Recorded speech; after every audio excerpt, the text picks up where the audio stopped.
Right, we begin with breaking news that's just coming out of Turkiye, where a private jet carrying the Libyan army's chief of staff, that's Mohammed Ali Ahmed al-Haddad, has crashed in Ankara. The Turkish Interior Ministry says there were 5 people on board. Earlier on Tuesday, al-Haddad met with the Turkish Defence Minister, that's Yasar Gula.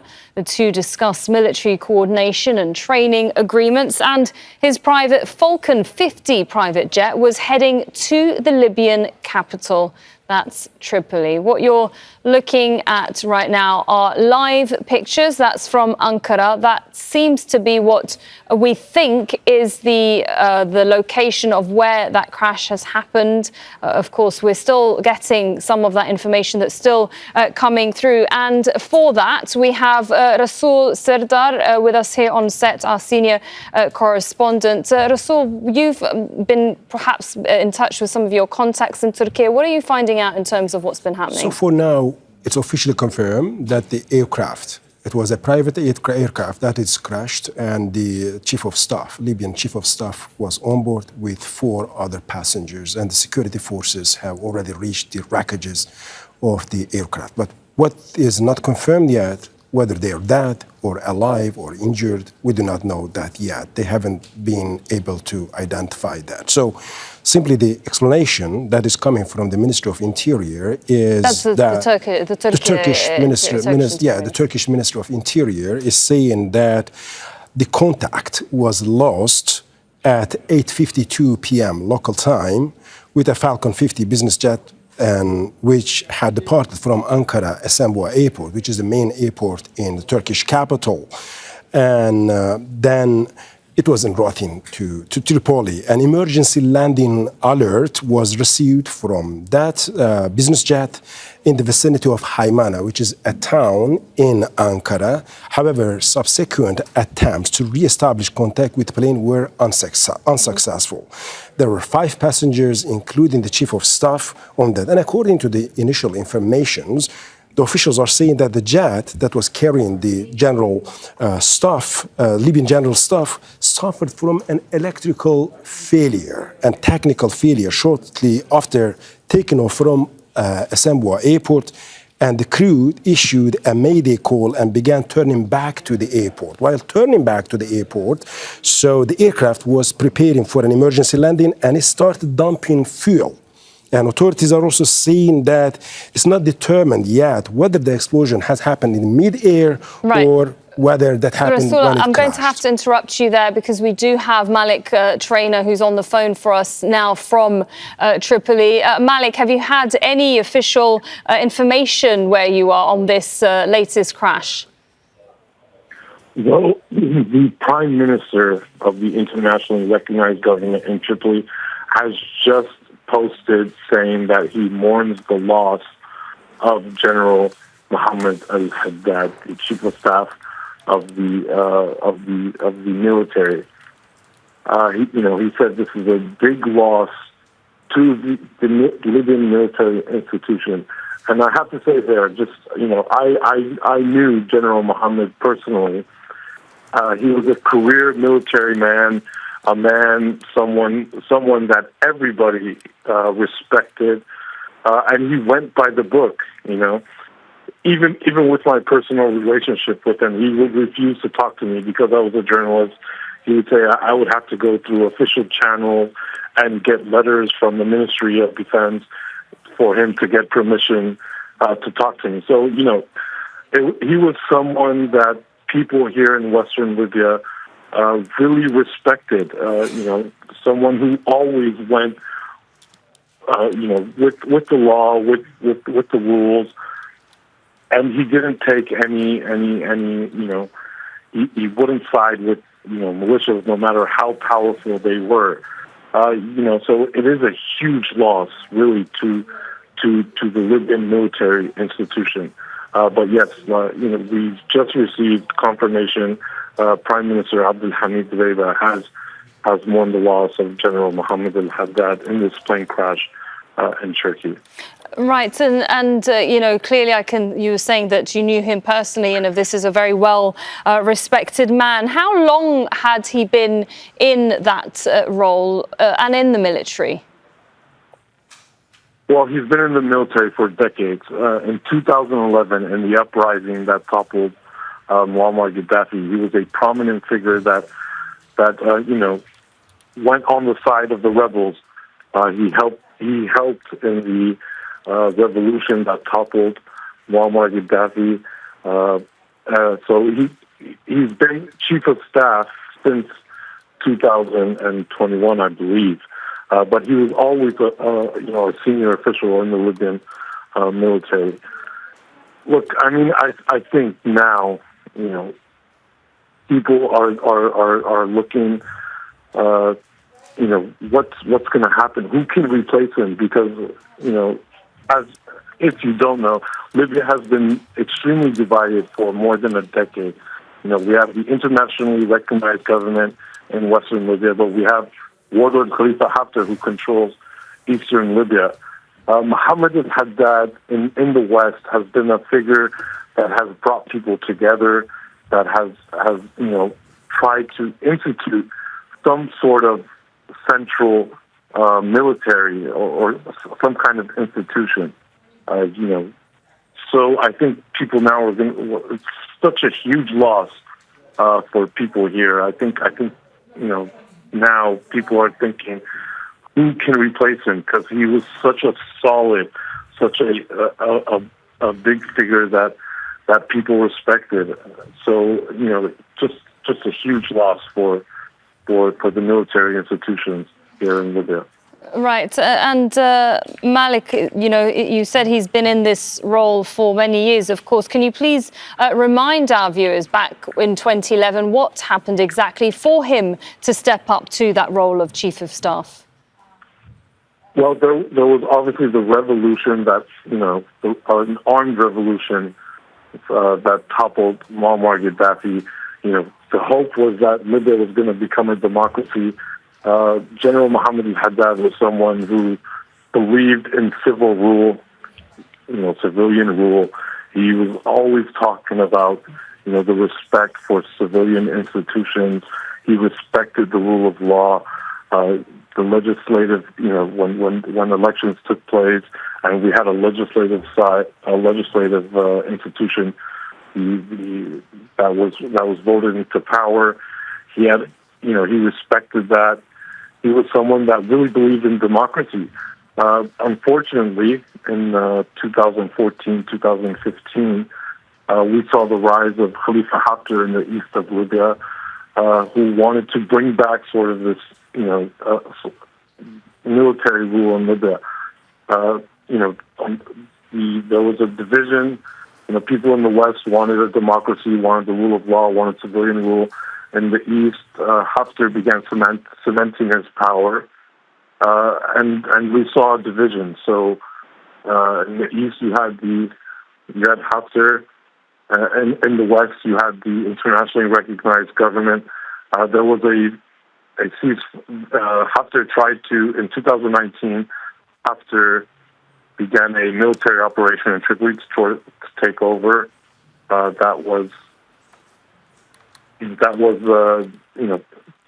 rejected in the West, and with the help of Turkiye, they were able to force Haftar's forces back to eastern Libya. A ceasefire was agreed in 2020. In 2021, a UN brokered deal brought a new government, and Mohammed Ali Ahmed was brought in as chief of staff. Okay, Malik Trainer, stay with us because I just want to bring our viewers up to speed there. We have had a statement from the Libyan Prime Minister, that's Abdul Hamid Dbeibah, who has confirmed the death of the army chief of staff. Of course, this has happened. We're seeing those live pictures in Ankara, that's in Turkiye, where this crash has happened. The information is still coming through, but we do have here on set our senior correspondent, Rasul Serdar. Rasul, I had to interrupt you to go to that live statement that we just received there from Malik, but the fact that he was in Turkiye, can you give us a background as to why he was there in the first place? Well, Turkey and Libya have developed a special kind of relations, particularly starting from 2019 on. So Turkey has been the main supporter of the Libya-based government, which is led by Abdul Hamid Dbeibah, the Prime Minister Dbeibah. And in Libya, there are two parallel governments. One of them is recognized by international community, the Tripoli-based one, which is in the west of the country, and then the eastern government, which is led by former General Khalifa Haftar. So in 2019, when the forces of Khalifa Haftar were marching toward Tripoli to take over the city, and they were backed by Egyptian forces, by UAE, by Russians, and even to a certain extent by French forces, then the Tripoli-based government has asked for assistance from Ankara, and Ankara immediately interfered into that escalation by sending the military supply, the arms supply, and also the military advisors as well. And then quickly, the events have changed. Then we have seen that that march led by Khalifa Haftar forces was repelled, and they had to get back to Benghazi. Then there has been some international interventions and bringing them to a table. So finally, reaching a kind of an agreement that both sides are going to expect the power distribution in the country. And since that date on, Turkey has been consistently in Libya, the main backer of the Tripoli-based government. And after that, we have seen a huge demarcation or maritime deal between Turkey and Libya, simply opening up a maritime corridor from Turkey to Libya, which for Turkey was extremely important. Why was it extremely important? Because back then and still up to now, there is a power competition. Turkey, Egypt, Israel, and Greece. So Turkish intervention simply was motivated by getting Libya. If you get Libya, then you can somehow end that siege. So opening up a corridor in the East Mediterranean was extremely a strategic gain for Turkey. That's why Turkey was so keen to get involved in Libyan case militarily.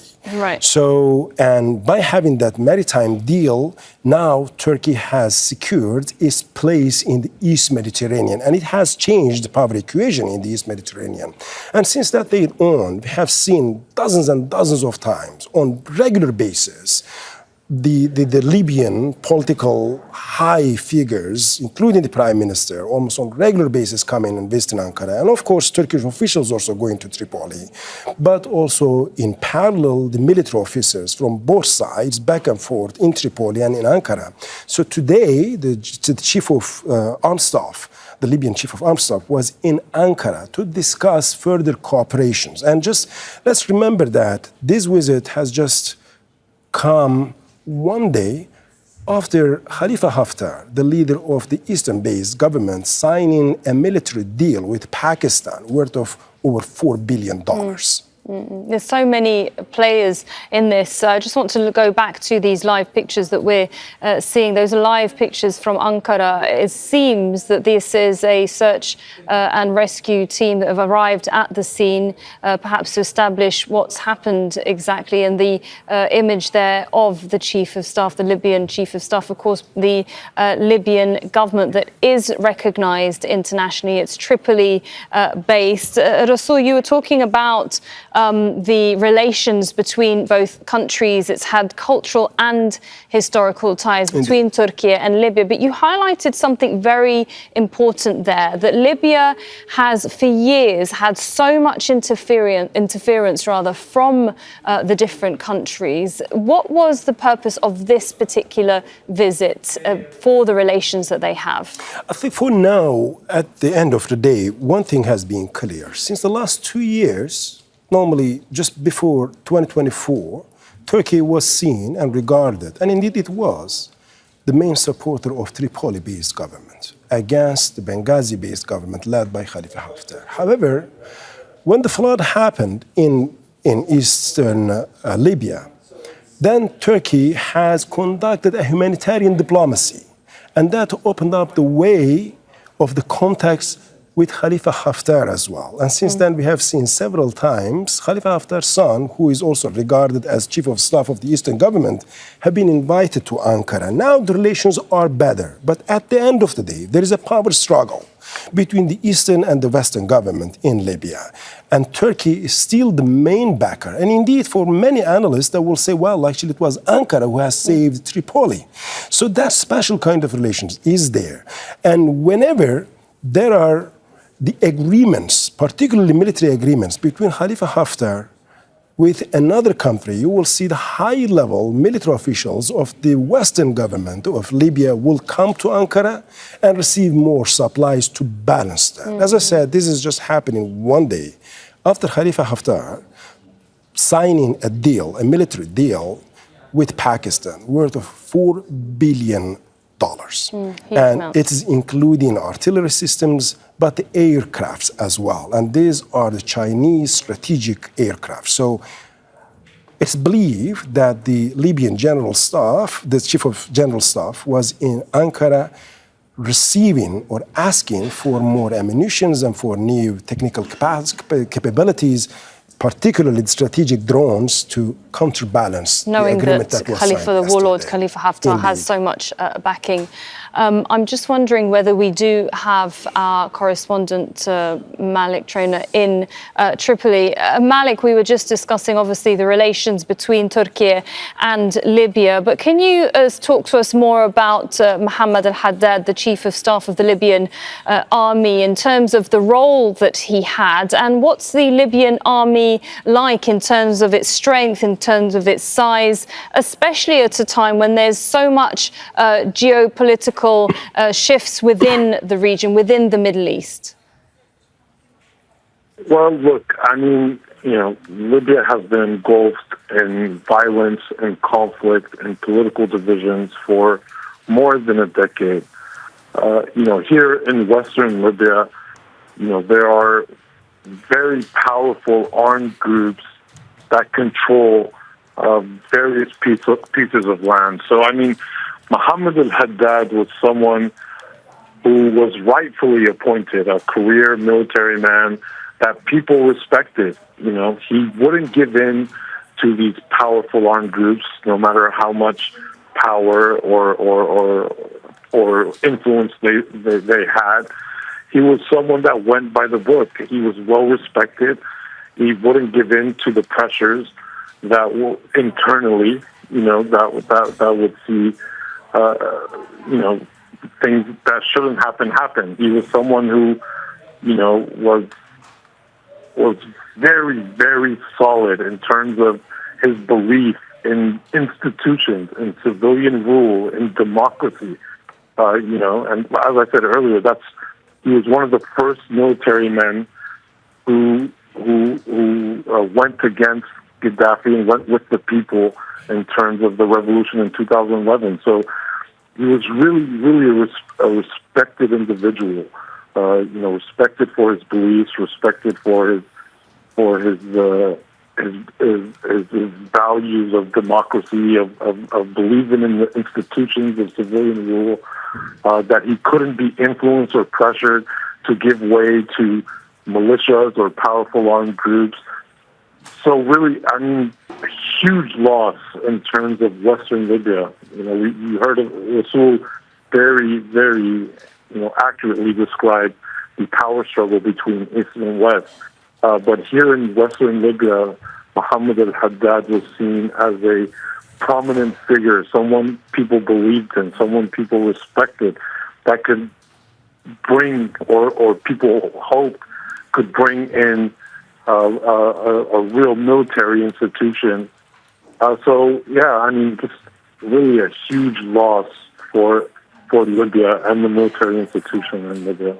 All right, Malik, do stay there because I want to go back to Rasul. Of course, we were just saying that this crash has happened in Ankara. Those, again, are the live pictures that we're seeing from the location of what seems to be this crash. Can you let us know or bring us up to speed if there's been any more information on what's happened? Now that we're receiving the information regarding the other four that were on board, it's a huge loss for Libya. It is the chief of staff, the ground forces chief, so the military manufacturing head, and the chief of staff's advisor, They all were on the aircraft that crashed in Ankara, and they all are there. So we are simply talking about number one, number two, and number three in the military rank. And that is a huge loss for any country. So now these are the latest and confirmed information.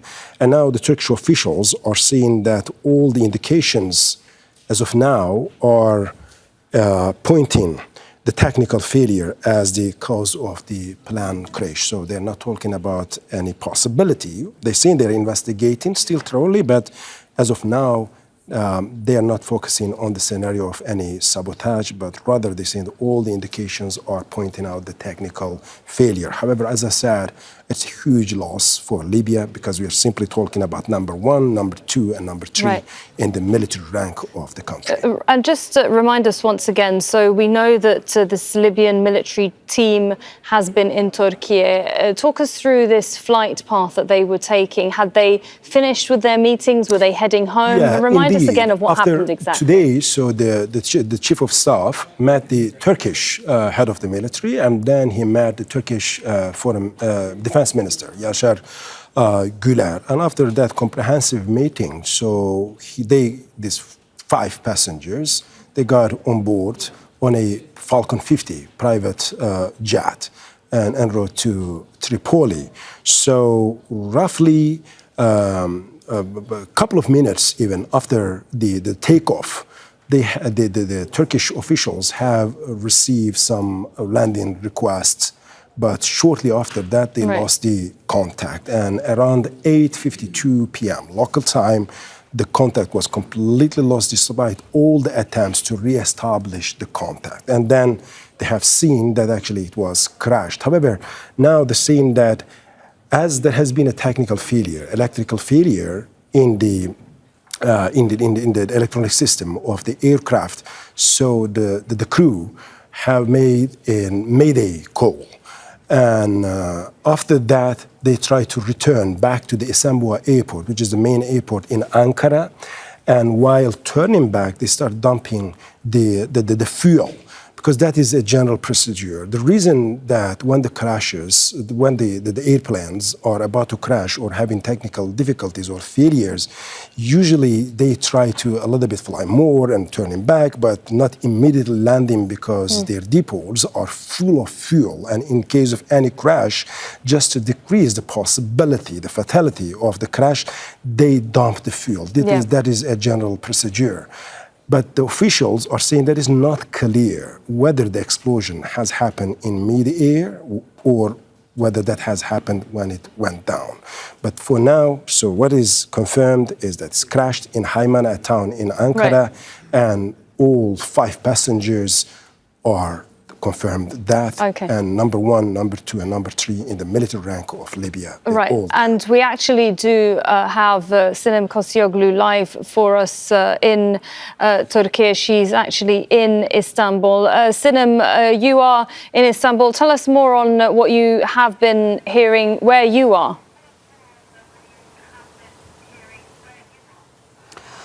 Well, the Libyan delegation led by the Chief of Staff was in the Turkish capital Ankara today to discuss the details of current military cooperation and the future of this cooperation as the Turkish parliament authorized the mandate that allows deployment of Turkish troops in Libya for the last couple of years.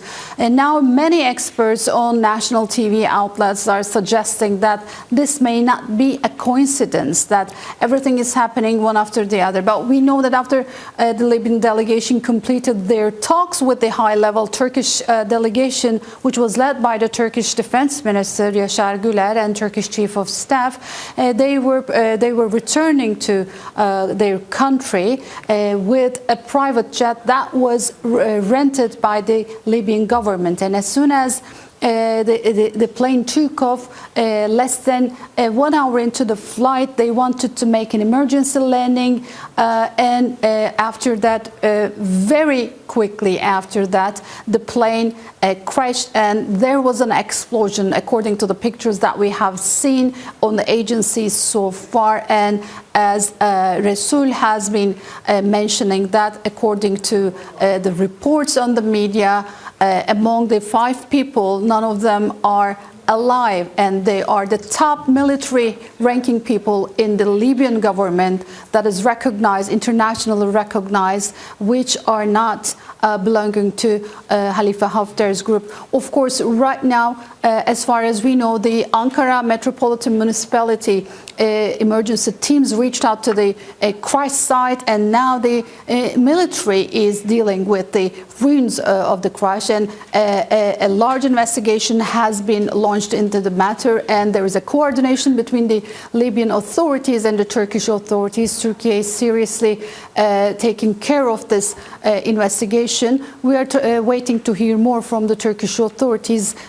So far, it was the Interior Ministry that made the statements, and we are waiting for more information to know the details of this accident, whether that was an accident, whether there was anything that would cause this accident happen. Back to you. Right, and Sinem, I just want to go back to something that you said earlier that wasn't so clear to me. Perhaps you can explain that further. You said that it had been reported on some media, if I understood correctly, that it may not be a coincidence. So what did you mean by that?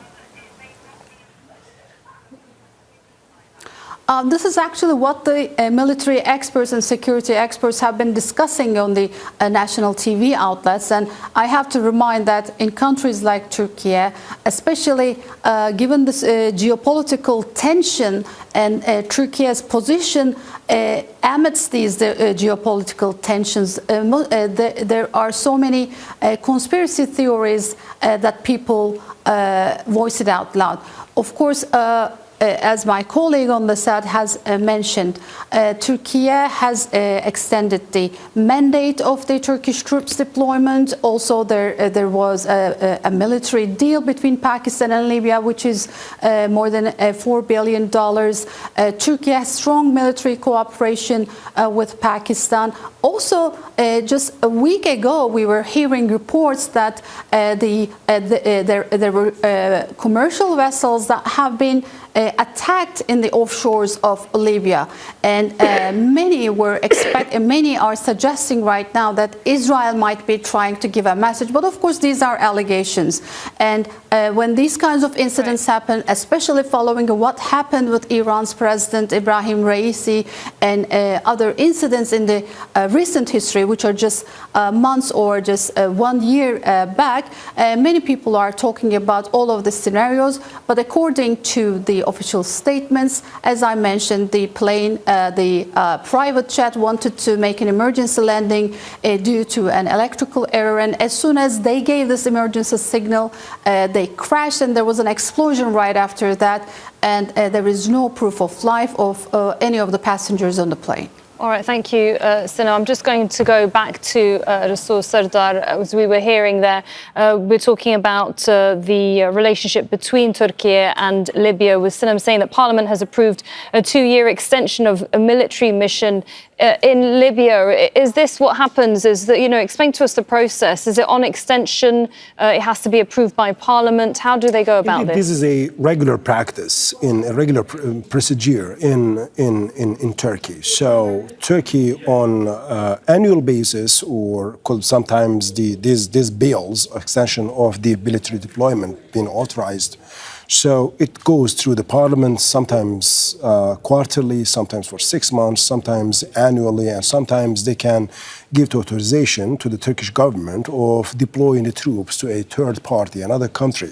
So in any way, any deployment of the Turkish troops out of the country has to be ratified by the parliament. This is a general procedure, a regular practice. So you will hear that kind of ratifications from the parliament, approval from the parliament, whether it comes to Iraq, Turkish troops going into Iraq to fight PKK, or going into Syria to fight against YPG, the Kurdish armed groups, or ISIS.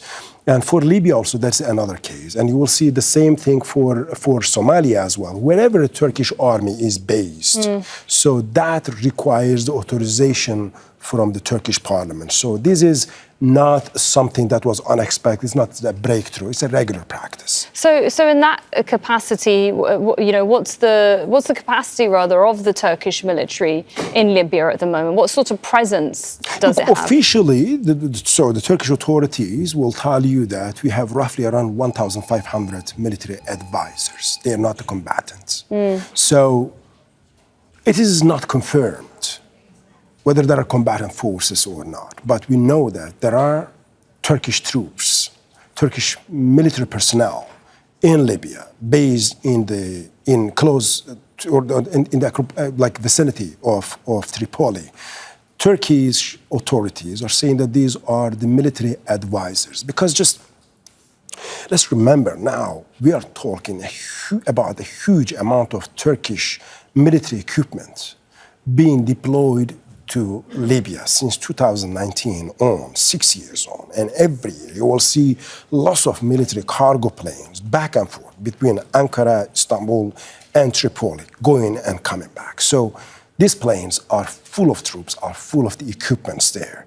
And these equipments requires Turkish staff that can use and also that can train the Libyan forces as well, that can transfer this know-how. So it is not like you provide the military equipments and then next day the local forces can use it. Sometimes it requires the training, education for years and years. So particularly when it comes to drones, the operators, mostly you will see in any country that Turkish drones are operating, the operators you will see that are actually Turkish staff. Right. So we're talking about equipment, we're talking about training, perhaps personnel expertise, and so on. And also we're just talking about the military, aspects, but two more aspects are important. Libya for Turkey just does not mean an ally.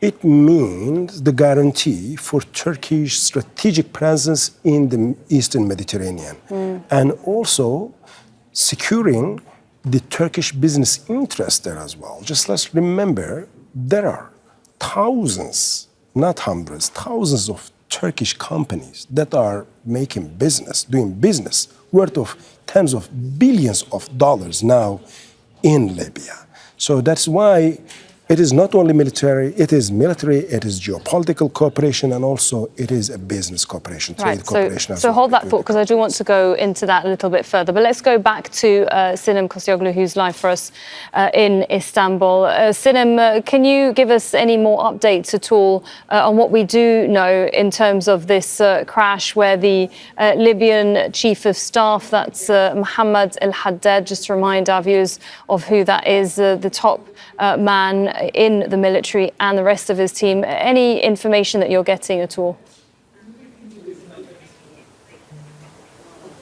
According to Interior Ministry, the rest of the team, the rest of the passengers are the Chief of Staff's advisors. And shortly after our conversation, Turkish Justice Minister announced that a deep investigation has been launched by the Ankara Chief Prosecutor's Office into the accident. Along with the Chief Prosecutor, there are 4 other prosecutors who are dealing with the investigation right now. Turkey takes this accident very seriously, but the official statements are cautious. They are avoiding from any kind of speculation or rumors. But as I mentioned, right now all Turkish media outlets are discussing why this accident happened, how this accident happened. So far we know that there was a technical issue, and as soon as the plane wanted to have a quick emergency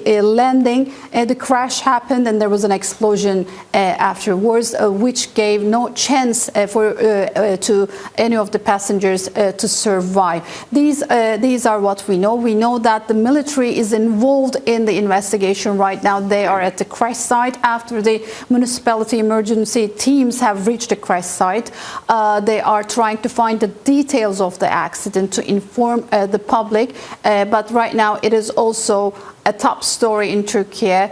All primetime TV shows and news shows are discussing this. So far, what we heard from is the Interior Ministry and Justice Ministry, that they are having a serious investigation. They are conducting a serious investigation into the matter. Of course, the people are talking about possibilities, but one thing is important. Turkey just ratified the extension of the parliamentary mandate that extended the Turkish troops' deployment in Libya.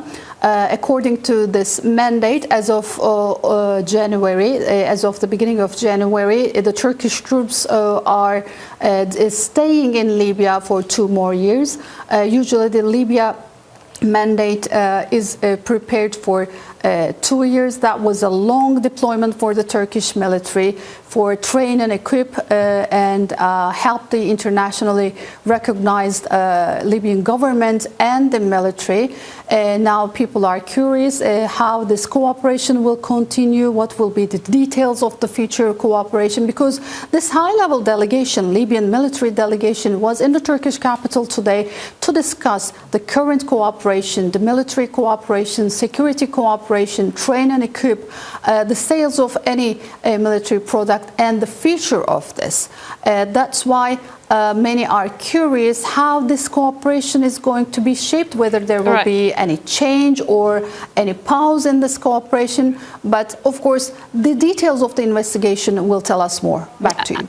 And Sinem, can you give us an idea of more of the area that this crash has happened in? What do we know about it and in Ankara? Because we are seeing some live pictures. Obviously, it's at night, it's quite dark, so it's hard to tell exactly who are in those live pictures, but give us a sense of the location and where the crash happened from the airport where they took off. Given the season, it is dark after 5:30 p.m. across many cities in Turkey, and the plane took off as of 8 p.m. local from Ankara Esenboğa Airport, and just less than an hour into the flight, the plane wanted to have an emergency landing when they reached to Konya city's Kula district, and as soon as this emergency signal was given to the tower, the plane crashed in Haymana district in the outskirts of Ankara, and there was an explosion. What we see in the pictures are the emergency teams, municipality emergency teams, and it's the gendarmerie which operates under the Interior Ministry, investigating the site. There are prosecutors who have been dispatched to the crash site. Of course, the area is sealed, and they are trying to find the technical details of the accident, of the technical error, and the remains of the people, and whether there are any belongings that will give any clue about the accident. All right, Sinem, we'll speak to you as we get more information on this latest crash here. We're going to come back to Rasul, because I'm looking at some of these pictures from earlier today. Perhaps you can talk us through who we're seeing in those pictures exactly. Mainly, he has met 2 important figures in Turkey. The first one, he was received in Ankara by the Turkish Chief of Staff, his counterpart, Turkish counterpart. And after a meeting in the military headquarters in Ankara, then he met the Turkish defense minister as well, who was also a former chief of staff in Turkey before being the defense minister, Yaşar Güler. And he's an extremely regarded as a strategic military figure in Turkey. So, and that is, of course, expected when the chief of staff, Libyan chief of staff is in Turkey. He will meet these 2 important figures. We do not know whether he has met the intelligence chief or any other officials, but these 2 we know that are confirmed because there have been pictures being shared throughout the day. And he was joined by some other high military figures from Libya. But as I said, so in Ankara, we see these kind of visits quite frequently since 2019 on. It's not an unusual one. whenever such an event occurs, so people try to contextualize that, and connecting the dots and coming out with some scenarios. But and you could probably understand that because given the situation in the region at the moment with the Israeli war attacks on Iran, and then of course Gaza and the massive geopolitical shifts, a lot of people are kind of asking many questions when things like this do happen. Indeed.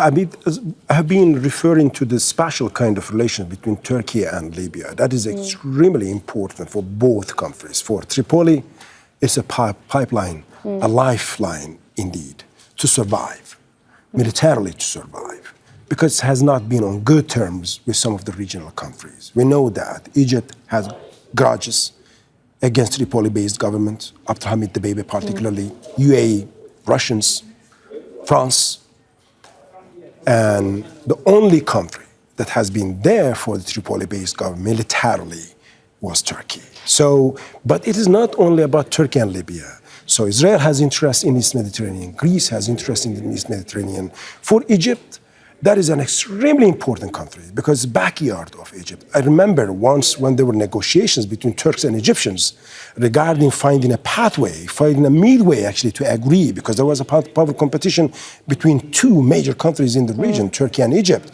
And Egyptians were telling Turks, well, whatever Syria means for you, Libya means that for us. So Libya is our Syria, and when you're operating in Libya, you're operating at our backyard. So that is, so it is quite a sophisticated and an extremely multi-layered geopolitical picture here. Israel, Greece, France, UAE, Libya, Egypt, Turkey. So it is almost a global and regional power playground. And that's why it's natural when such a high figure being in a plane and that aircraft crashed, it's natural that people are coming out with that. However, as of now, none of the Turkish officials are coming out and raising some possibility of any sabotage or something like that. They're simply saying that it was an electrical failure which caused the crash of the aircraft. Now, I want to go back to something that you were saying about those. Now, we have confirmation, we've heard this from Sinem as well, that not only was the Libyan Chief of Staff, again, a reminder, General Mohammed Ali Ahmed al-Haddad was killed, but also he had some of his other officials. We're talking about top echelon of the internationally recognized Libyan army. What does that mean, do you think, now moving forward as to who Turkey will be dealing with? Because we are entering a new year. We're entering 2026 in a few days. Now, let's see one thing in Libya. So there is a different structure when we are talking about two parallel governments in Libya. The Western government based in Libya is led by politicians, mostly, while the Eastern government is led by a former general. So you see the military nature of the Eastern government, but that does not exist in the West. So Turkey's main guy over there that they are dealing with is Abdul Hamid Dbeibah, the prime minister based in Tripoli. So that's why I don't think that this accident or this crash is going to dramatically affect the relationship between Ankara and Tripoli at all. So, but for Libyan side, it's a huge loss. We are talking about chief of staff. We are talking about the ground forces chief. We are talking about the chief of the manufacturing department of the army. We are talking about the chief advisor for the chief of staff and so on. So particularly these top three guys. For the Tripoli-based government, it's going to be extremely difficult really to replace them.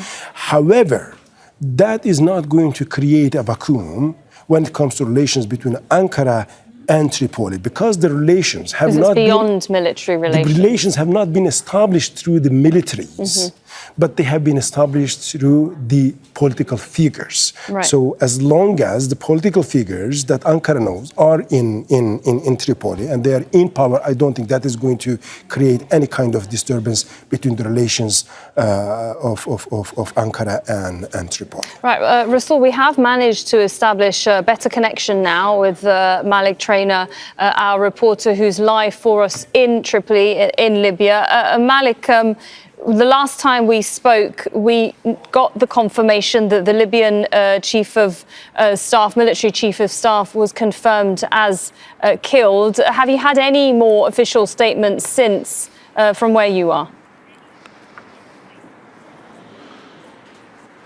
Well, the Minister of State of Communications and Political Affairs, Walid al-Lafi, was just on a local news channel just about a few minutes ago. He said that an investigation, a committee has been established by the government here, and they will be heading to Ankara to find out, what happened,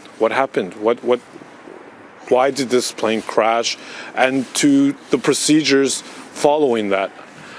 I mean, like I told you earlier, Mohammed al-Haddad, General Mohammed al-Haddad, was a prominent military official here, well-respected, a career military man, someone that really people had put a lot of hope and trust in for Libya to become a civilian, to fall under civilian rule. He was someone who respected the rule of law, who really respected democracy. So, I am 100% sure that, when his body returns here to Libya, he will receive, thousands of people will be coming out to attend his funeral. So, like I said, just a few minutes ago, Minister saying that a committee has been established that will go to Ankara and to figure out the procedures to return General Mohammed's body here.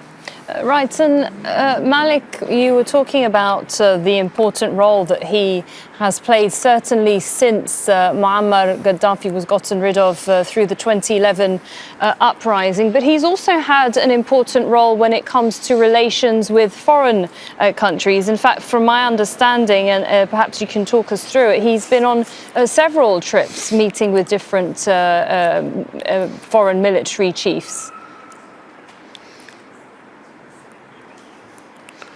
Yeah, I mean, definitely. Rasul really accurately described the situation here in Libya. The balance of powers, or the fight for power between East and West. Mohammed al-Haddad was seen as somebody who could who could possibly integrate or assimilate, the military institution, unify the military institution between Eastern forces and the Western forces. I mean, he's been across the world, really. He's been with officials from America, Europe, to Africa, Arab nations. Really, he was someone that people trusted. Like I said, a military man, someone who really respected the institution. So, just a huge loss for Libya in particular, Western Libya. And really, I think Libyan authorities are going to find it extremely difficult to replace or to put someone in that position at that kind of caliber. So really a huge loss to Libyan authorities here. All right, thank you very much, Malik Trainer there in Tripoli. Let's go to Barin Kayoglu. He's the chair and assistant professor at the Social Sciences University of Ankara, joining us live from Ankara. Obviously, this is still coming through, this information. We do know now that the Libyan military chief has been killed alongside 4 other people. What do you think this now means for, obviously, the relations between Turkey and Libya? Thank you very much. Thank you for having me on the program. It's a tragic loss, and I would like to extend my condolences to the people of Libya. With respect to Turkish-Libyan ties, at one level, this will not change the broader framework of Turkey's role within Libya. It's been a war-torn country since the fall of Gaddafi in 2011, and only recently, with the truce and the political negotiations between, on the one hand, Tobruk and Benghazi in the east, and the and the capital, the national government in Tripoli, Turkey has been actually playing a mediating role between the two parties, and General Mohammed was, of course, an important part of that. As the colleague earlier said, he's been very instrumental in making sure that once there is a political arrangement, once there is political mediation and a reunification of Libya, the armed forces can also operated in an integrated fashion, and that has been quite important for Turkey. Right, and what about in terms of talking about Turkey's role in meeting with the other political power, with warlord Khalifa Haftar? And what has that meant for relationships with the Tripoli government? As I mentioned, since the truce in 2021, when actually Haftar's forces came very close to fully encircling Tripoli and possibly even taking it, if not completely razing it to the ground, Turkey had intervened on the behalf of the Libyan national government, the UN-recognized, the UN-backed government in Tripoli. And there was a lot of opprobrium against General Haftar here in Ankara. But since the truce, Ankara has found a way to basically be as both a go-between and a facilitator of some of the more touchy subjects between the two sides, specifically on how to power share and how to hold elections that will hopefully put the country back together. One interesting side note on that while in the past Khalifa Haftar was opposed to Tripoli's exclusive economic zone, essentially maritime boundary agreements between Libya and Turkey in the Eastern Mediterranean, he too came around to supporting this, showing that there was if you will, a coming together of minds between Tripoli and Benghazi Tobruk on this important national question for Libya. Don't miss out. Get the full picture. Subscribe to Al Jazeera for reliable news, expert insight. Like, share, stay ahead.